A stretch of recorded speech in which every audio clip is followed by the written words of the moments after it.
সম্মানিত বন্ধুগণ, আশা করি যে যেখানে আছেন ভালো আছেন, সুস্থ আছেন। আমি বিভিন্ন টিকটক এবং রিলসে দেখেছি কেউ কেউ আমাকে পাঠিয়েছেন যে আপনারা আবেগাপ্লুত হয়ে দিরাই সাল্লার মানুষকে অনেকে দোষারোপ করছেন যে কেন আমাকে ভোট দেয়নি, এবং এতে দিরাই সাল্লার মানুষের অনেকের মধ্যে একটি খারাপ অনুভূতি জন্ম নিতে পারে।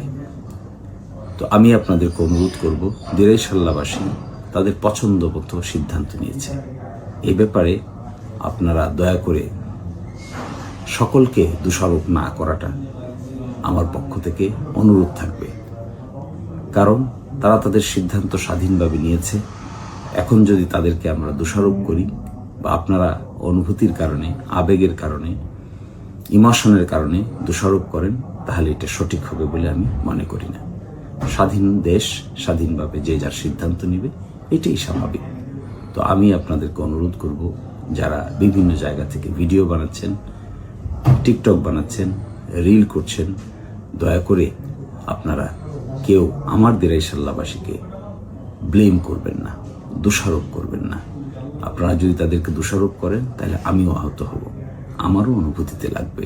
তাই আমার বিনীত অনুরোধ থাকবে, আপনারা দয়া করে কাউকে দোষারোপ না করে আমরা সকলেই কাজ করি। ভবিষ্যতে আশা করি জনগণ তার উপযুক্ত সিদ্ধান্ত নেবে, এই প্রত্যাশা রেখে সকলকে বিনীত অনুরোধ জানিয়ে আজকের মতো এখানে বিদায় নিচ্ছি। আল্লাহ হাফেজ।